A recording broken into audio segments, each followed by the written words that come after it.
Howdy, Ags. Welcome to Aggie Growth Hacks, the podcast sponsored by the McFerrin Center for Entrepreneurship at Texas A&M. We are dedicated to helping entrepreneurs improve their business, connect with other Aggie entrepreneurs, and support one another. I'm your host, Greg Martin, Fighting Texas Aggie class of 2001. And I'm your co-host, Chris Hunter, Fighting Texas Aggie class of 1998. Whoop. Well, we got a little story for you, Ags. One of the biggest challenges that entrepreneurs face today is attracting and retaining employees that help your business grow and achieve your goals. Today's guest, Ryan Englin, he's not an Aggie, but he is someone who is passionate. And honestly, passionate is not a strong enough word for how Ryan feels about this, but he is passionate about helping entrepreneurs hire better people faster. In fact, that's the name of his best-selling book. So pass it back and listen up to Ryan as he shares some good bull. Well, Ryan, thank you so much for joining us. We are so excited to get to talk with you and just kind of learn your wisdom. I guess I just want to kick us off by asking, why did you and Jeremy write Hire Better People Faster? What's the reason? Why did we need to get this message out right now? For anyone that knows us, you know that Jeremy and I are both incredibly passionate about the trades, about blue collar companies, hardworking men and women that go out there to make a difference in our lives every single day. They've been challenged with labor issues. There's been a challenge with the fact that there aren't a lot of people coming into the industry. And, you know, I grew up in the trades. I know Jeremy did as well. In my world, I'd watch my dad go work 6 days a week, 7 days a week, sometimes 12, 15-hour days, and just grind it out to support his family, to take care of us, to make a difference. And as I got older, I realized that the problem wasn't that my dad didn't know how to run a business or he wasn't a good entrepreneur, and it wasn't even that people didn't like working for him, because he had very loyal employees. He just never had enough of them. And what it really came down to is no one ever taught people like my dad how to do this. Like, there's all these books written about when you're a Silicon Valley startup and you can have nap pods and ping pong tables and cereal bars. Like, that's how you attract and retain people. But the reality is, in the blue collar space, that doesn't work. And no one ever taught him how to do it. And there was never a book, there was never training, there was never schooling about this. And he was never big enough that he could hire someone to do it for him. He was just always grinding. And so as I got older and realized that this is something I'm incredibly passionate about, is helping these hardworking men and women, these entrepreneurs, with growing their business and owning a business versus a business owning them. And most of the time, the shift is hiring people you can trust. So we sat down to write this book because there are so many of those entrepreneurs that feel stuck or trapped by their business because they can't find good people. And then you layer on top of that an industry that is convinced there's a labor shortage and no one wants to do it. That's why I wrote the book, was to help them say, you can overcome this. This is a problem that can be solved. And we have tons of case studies showing that it can be done. So I'm hearing one of the myths right off the bat that you break is that there are people out there that want to work, that want to be fulfilled in their profession. We're just not finding them. This is not going to be a popular opinion, but there's no labor shortage. In the trades, there's no labor shortage. It's a myth. It's perpetuated by the fact that it's easier to play the victim than it is to take ownership. But if anybody doesn't believe me, anybody listen to this, just go to your HR team or go to your accounting team and say, how many W-2s did we issue last year? And then say, how many people did we have on payroll at the end of the year? And for some of you, you're going to do that, and it's going to be 2 or 3 times the number of W-2s issued that you had. There's no hiring issue in the trades. There's a retention issue in the trades. And that's what we need to solve. Now, we solve it through better hiring. Like, there's a bunch of ways we solve it, but we don't have a hiring issue in the trades. We have a retention issue. And if you don't believe me, go do that math. And some of you won't do the math because it's going to sicken you to know how many W-2s you issued and how many people you burned through last year. Mm-hmm. So, and we see it over and over and over again. And it doesn't even matter what sector of the trades you're in. It's an issue. And that costs money, you know, when you burn through employees, right? I mean, that costs so much money, right? Yeah. I mean, yeah, I agree with that 100%, you know. And what's it do to the morale, which impacts productivity? Like, forget the cost of that employee that you churned. What about the people that are sitting there watching it happen? Yeah. And culture and community and all of that stuff that everyone talks about, right? That a successful company needs to have. It just destroys that when you have good employees leave, right? Mm-hmm. Or any employees come in and leave. Yeah. So Ryan, why don't you tell us a little bit about your business and you said you grew up in the trades, but what do you do? What tell us a little bit about Core Matters and about yourself.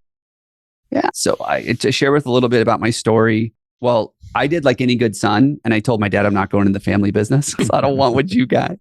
So I did what society is telling us to do now: go to college, get a degree, go work for corporate. And to me, it didn't make sense. I did it because that's what I was told to do. That's what I thought I was supposed to do. So I got out. I did the corporate stint for about a decade, and the one thing corporate did for me was it gave me a love for process, gave me a love for systems. And I realized that the difference between a small business and an enterprise business, the only difference is that the enterprise business has systems and processes in place. The things that make them enterprise are the same things that a lot of people leave enterprise for because they don't want the handcuffs. They don't want to feel like they're stuck. They want to be able to freewheel and figure it out on their own.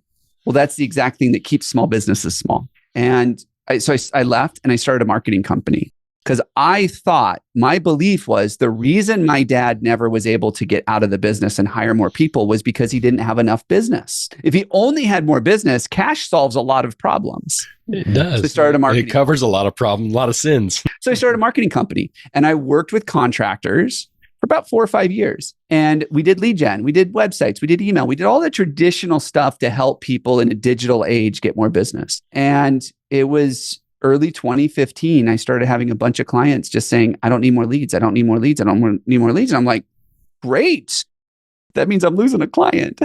Yeah. And the issue when I actually started looking into solving it wasn't that the business was going and it was on autopilot and everything else. It was, I'm a home service contractor, HVAC contractor in Phoenix in July. So do the math here. Mm-hmm. They were booking 3 weeks out. If my AC's out, I ain't waiting 3 weeks. No. And they said, we've got 4 trucks sitting in the yard. We can't put techs in. We don't know how to get techs. And if we had techs, we could take more leads. I like to solve problems. So I said, hey, let me take my love of process and the fact that I used to build teams and interview and hire and all that. Let me take all that and apply it to this problem. Because the reality is, if you're struggling to recruit people, you have a marketing problem, not an HR problem, not a people problem. You have a marketing problem. I owned a marketing company. So I set out and I did this. 3 weeks later, they call me and they say, we hired 4 techs. We got 2 more trucks on order. Turn the leads back on. And I'm like, whew, dodged a bullet. Well, then I had another client call me and cancel. And I was like, well, let me get you some techs.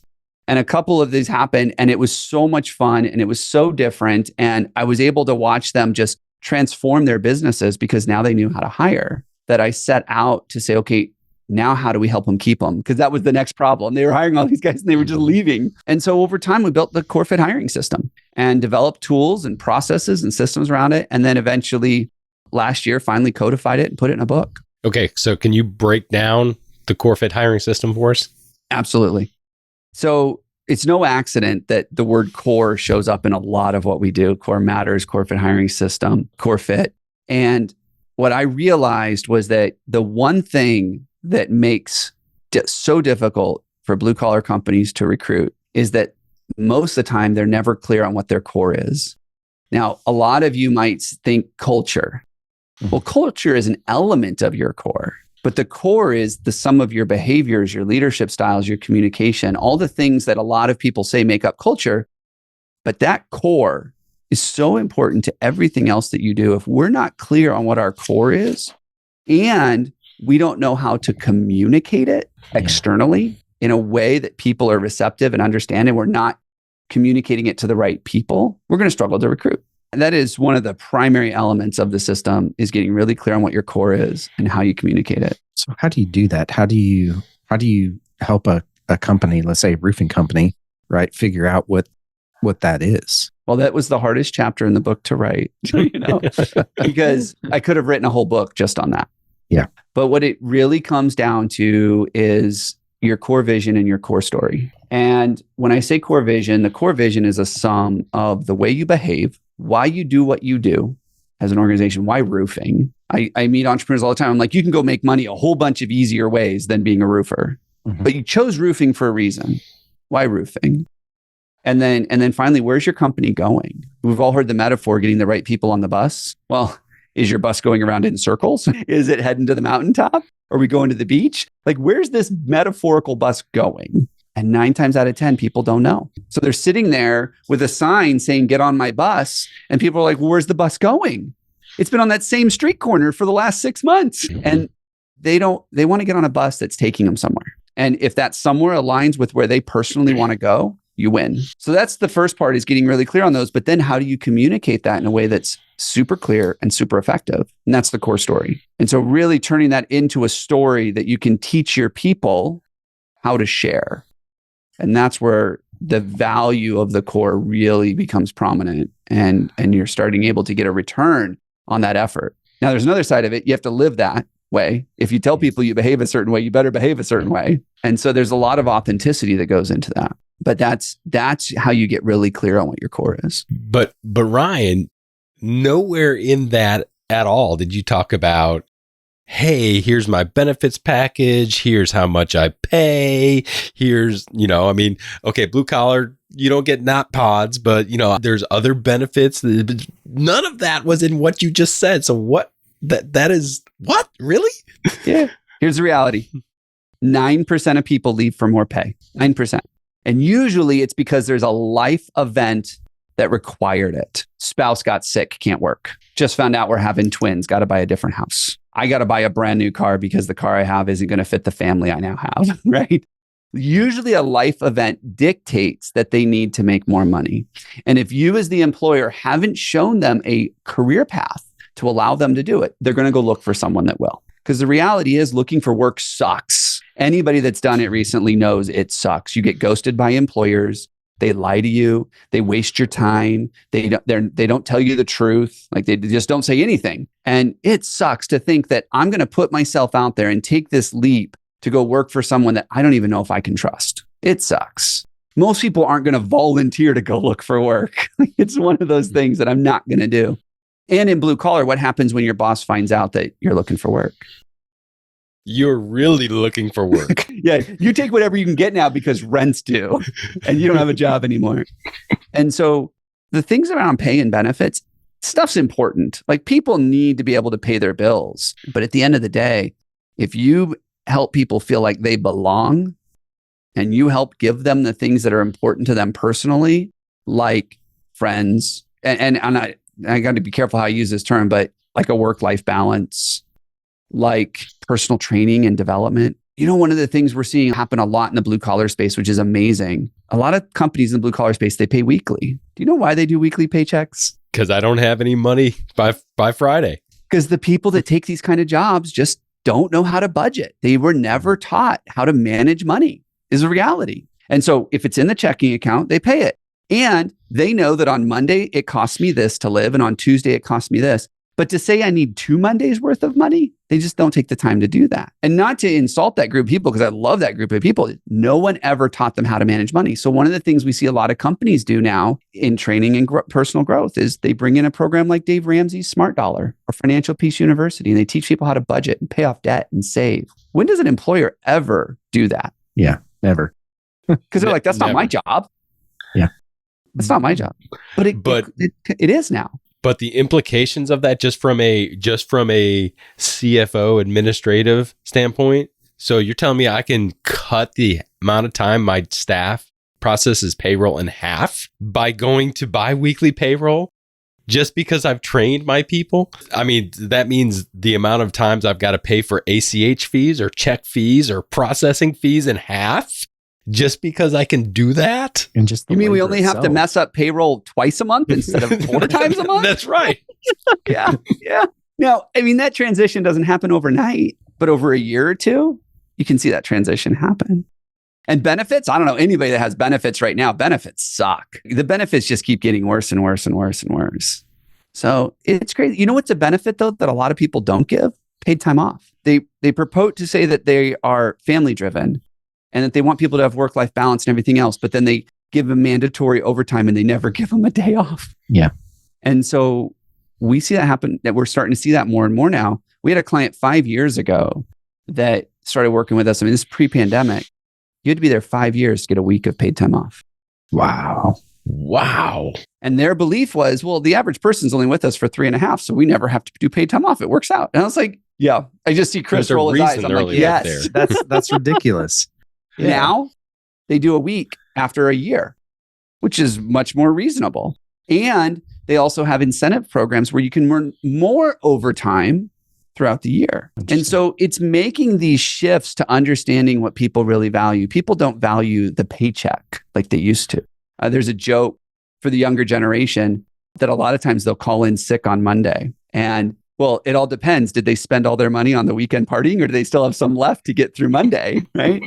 And it's just, we tease them, but that's the reality. If they have enough money to live through Monday and Tuesday, they'll come back to work on Wednesday, which is why the gig economy is so popular now. I've got to kind of dig in on some of this stuff. What would you say, right? Because your system is more about, building the company into something a little bit different, it sounds like, than what it actually starts out as when they come to you. What's the one thing besides the core vision and all of that really starts getting people to say, aha, I could build this and recruit, but attract people? Yeah. So the big issue I told you was retention. We don't want to admit it's retention. We want to blame it on a shortage. We want to blame it on the job market. But the real issue is retention. Now, you solve most of your retention problems when you hire people that align to your core. When you hire people that thrive in an environment because of the way you behave, that thrive in an environment because of where you are taking them. But what do we mostly do now? We cast a wide net. And if they call us back or they show up for the interview, they're hired. We do nothing to qualify. Are they the right fit for us? We had a client, this years ago. Don't judge me on this one. They were 5 guys, all went to high school together. They operated, this is a big company, 9-figure a year company.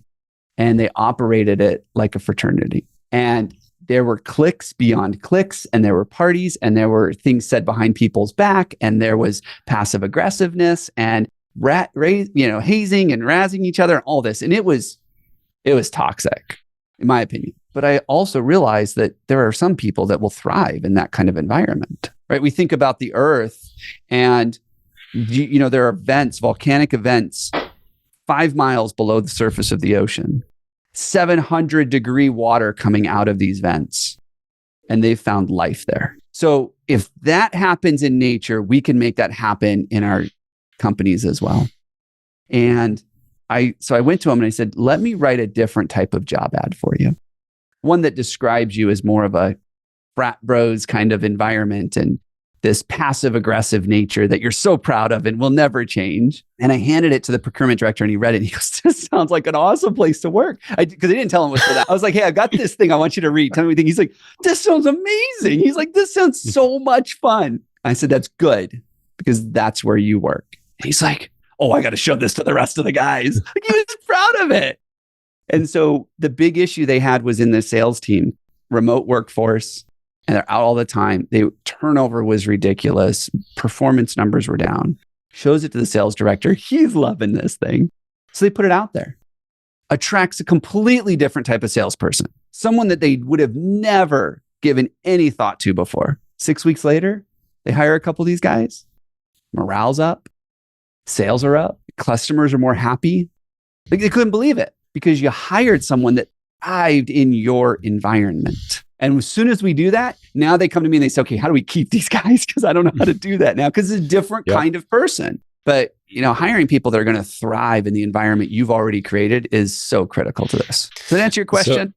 Yeah, absolutely. So Ryan, you talk about it and you've kind of hinted at it a couple times. And I've heard you say before that hiring somebody, that's not a HR function, it's a marketing function. And I love that example that you said, okay, it's truly about crafting the employment ad for who you want to attract, just like a good marketer crafts their advertisement, their customer ad to attract their perfect customer. So that seems like a lot of that seems like a whole lot of work.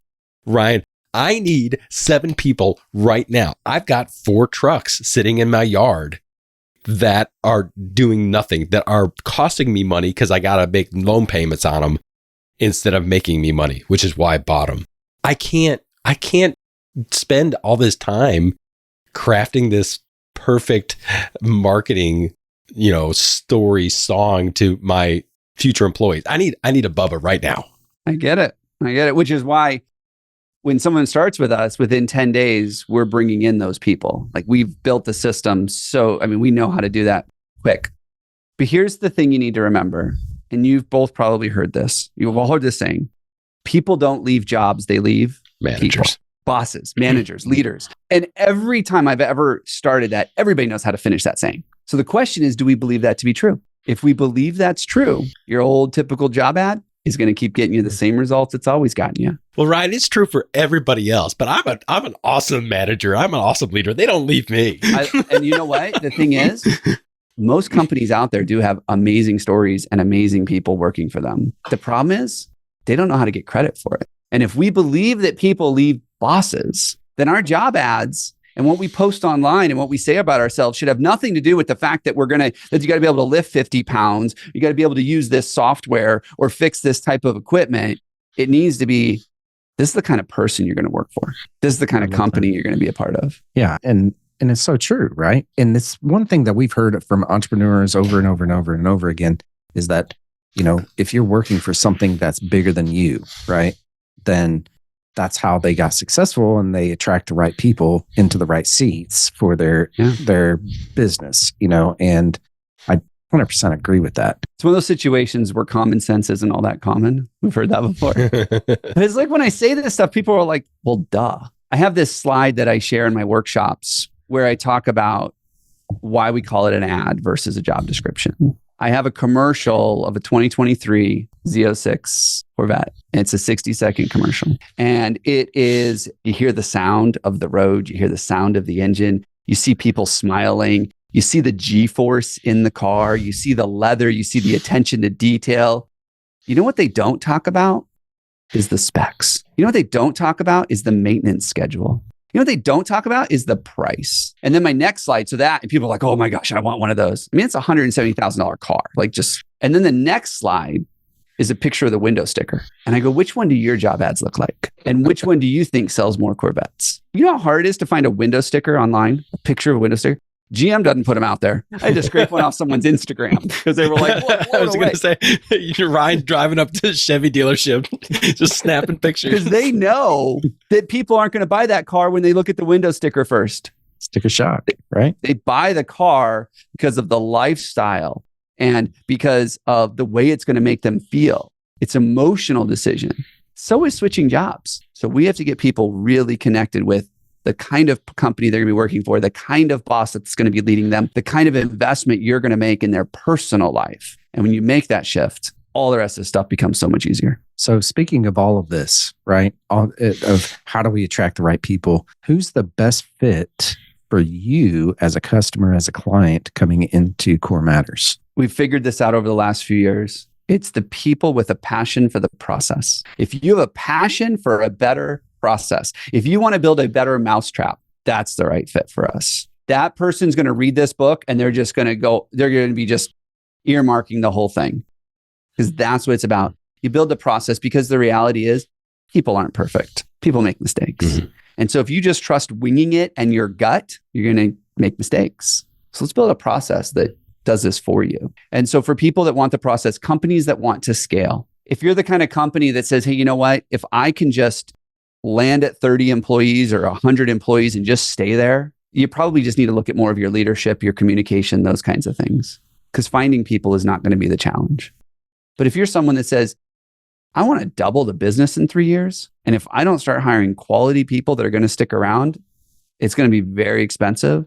So I'm willing to build a better mousetrap, put in a better process so that I can make that happen. Those are the right people. It's a mindset. So Ryan, for someone who is passionate about the process, how do they get in touch with you? How do they work with you? Yeah, corematters.com. Real simple. You can go there. You can check us out. You can learn about our process. I got a ton of educational stuff too. I've learned that because this is so different than what a lot of other people have heard or thought about before, I got to give them some stuff. So I've got free downloads. I've got all sorts of stuff. And if they buy a copy of the book, they can go to the website and they can download 12 templates and tools that we use in our program just for being a part of buying the book. Love it. I'm going to go do that right now. And it is on audiobook now. It is on audiobook. So for those of you thinking, oh, if they just listen to it, it is there. You got to listen to me though for 6 hours. But other than that, double speed, right? double speed. Yes. I have a very good 2X voice. Well, Ryan, thank you so much for coming on to Aggie Growth Hacks. We really, really appreciate you coming and really sharing your knowledge with us here with the Aggie community. Thank you. Well, how about that, Ags? Was that pretty awesome or what? I know that Ryan, man, he just shared so many golden nuggets there. And honestly, we could probably listen to him for hours and hours and hours, to really learn how to do everything that we need to do in order to attract the right people. But get the book on Audible and you can. Right. Apparently it's 6 hours long. You can listen to it. Yeah. But, I wrote down a full page of notes here and I took a lot of things away from our conversation with Ryan. What were your biggest takeaways there, Greg? Well, the single biggest thing that struck me is when he talked how hiring is not an HR function, but a marketing function. I mean, I was just absolutely floored. When he was given that example of the Broski company that he admitted, look, this is a toxic place to work, and probably some place that I have zero appetite to try to enter a place like that. But he's like, look, there are people out there that would thrive in this environment, and how they just simply by recrafting their job description or their advertisement for new employees, they attracted the right people that said, yes, that sounds like an amazing place to work. And their clients were happier, the higher customer satisfaction, there's lower turnover, all of that stuff. And it was all because they said, we need to attract our employees like we need to attract our customers. And that is so counterintuitive than I think I've ever heard before. What about you? Well, and I agree 100%. I mean, and it comes back to knowing your target audience, right? And who is in lack of better terms, who is the core fit, right? For that organization. So, I mean, 100%, I agreed with that. I have to say on mine, he just kept saying this over and over and over again is, hiring isn't the issue, right? Hiring is not the issue. The real issue is retention. And I agree with that. I mean, you know how many times that just in my marketing agency, we'll put out an ad for a new hire, we'll get 600, applicants.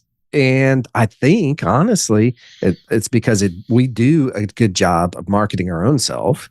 Okay. Mm-hmm. But I can't even imagine if we weren't retaining people, the amount of money that would cost. Yeah. Right.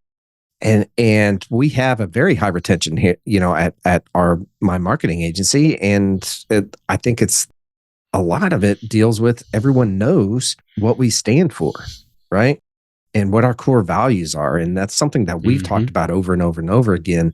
But yeah, I don't know. The retention part, that really resonated with me. And something that I want to take back to my own clients is, you don't have a hiring issue, right? You have a retention issue. So yeah. And how it was slowly, by slowly easing in a new worker into a very strenuous 8-hour day of physical labor, by just doing that over a week. Right. That the amount of retention percentage just went through the roof. And it's just that's amazing to be able to have that. And that's such a simple idea. Yeah. But no one approaches it from the viewpoint of the 18-year-old kid. Right. Of why they're just dead in bed by day 3. Yeah. I mean, think about that. Someone who that'd be like me going out and shoveling for 8 hours, 3 days. There's no way that I would be. I wouldn't make it. I wouldn't make it to day 2. I don't know if I can finish day 1. This is not for me. That's right. I learned that was one of the great things that the Army taught me is that I knew that I wanted to make a living with my brain and not my back, because it's 100%. Not that strong. So absolutely. If you're in the trades, if that is your world, then seriously, I mean, I'm not joking. God bless you, because we need trades to run society. But I'm also very thankful that God made different people to do different things. So yep. Absolutely. Well, Ags, that's going to do it for this episode of Aggie Growth Hacks. We hope you check out Ryan and his book. I am 100% sure that you are that this is going to be impactful. This is going to change your business. Ryan wants to hear from you, wants to work with you. So if you are someone that loves the process and wants to grow and get better, then definitely connect with him and let us know if you do connect with Ryan and how it works out. While you're on the web, if you're not connected to Chris or I, please connect with us. We'd love to hear your story. We'd love to share your story. And if you could do us a huge favor and give a big gig'em thumbs up on this episode and like and subscribe so that we can get Aggie Growth Hacks out to more people, that would be awesome. We want to give a huge shout out to our sponsor, the McFerrin Center for Entrepreneurship at Texas A&M University. Since 1999, the McFerrin Center for Entrepreneurship has served as the hub of entrepreneurship for Texas A&M. If you're an Aggie entrepreneur or even a wantrepreneur, head on over to their website right now to find a program that's right for you. Just go to aggiegrowthhacks.com/McFerrin. Well, Ags, join us next time when we connect with another great Aggie entrepreneur and learn how they hack their growth. Until then, I'm Chris Hunter. And I'm Greg Martin. Thanks and gig 'em.